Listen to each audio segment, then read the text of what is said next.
But my life has been in a total Yeah, shambles. yeah. I'm going to give you the 5-minute preview and then I'll let you go. Um, at the farm, there was a few things that happened. We were right next to crop farming, and these guys, I think it's tobacco farmers, they use massive fans, those things, and they would run throughout the night. When they switched those fans on, there's just no way I could sleep. Even my husband, who's not EHS, could not sleep.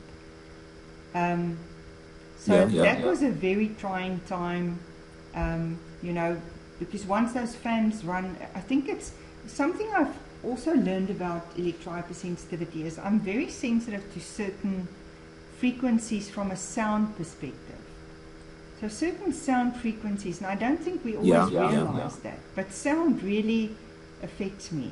It could be very far and very faint, but the effect on my body would be severe. So that for me was very difficult, but that was not the big issue.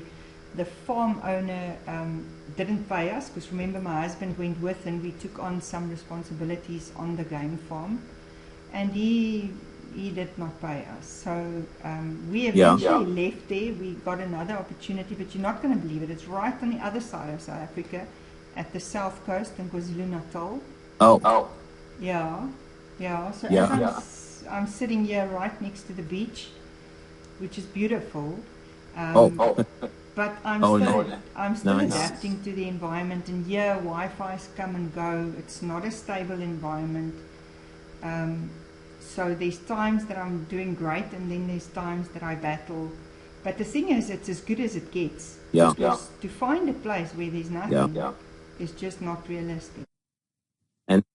And don't forget, you know, when you, for instance, get a flu, as we talked about before, then you do get light sensitive and sound sensitive. And to sounds and levels that you normally would cope excellently with. So again, it tells us that electrohypersensitivity seems to be an hypersensitivity to natural occurring sounds and smells and lights and so on. And of course, the artificial electromagnetic fields, like from Wi-Fi, they are not in any way comparable to natural. They are at colossal exposure levels. They are invisible, but they are still more than colossal, you know. So they are different. But I so often hear people surprisingly telling me that when they have episodes of severe electrohypersensitivity, they also have severe light sensitivity, sound sensitivity, smell sensitivity, taste sensitivity. They have a hard time eating certain things, you know. And then when it goes back, so you see, it's very interesting. Yeah. I've got some clients that get so touch sensitive that they can't wear certain fabrics because it would irritate their skin. So I think all the senses are become oversensitive. That's, I think, probably the core message. Yeah.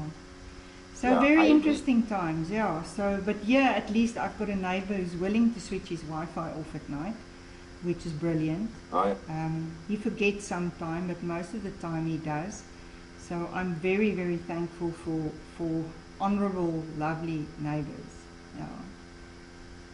But where you stay now, is that close enough? And now I'm just dreaming out loud. If I ever would be able to come to South Africa, would that be a place close enough to lecture? Yes. Theaters and so on? Yeah. Yeah, it would. Okay. Absolutely. So it is.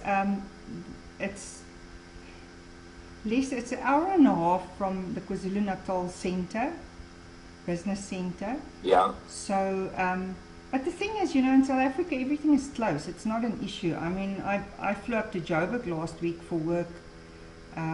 It's not an issue. When you come to South Africa, you and I will go to every region. We will not just stay in KwaZulu-Natal. We will go to Cape Town. We will go to Gauteng. Yeah. Those are the big ones. And we will come to KwaZulu-Natal because that's really the centers for the medical hubs.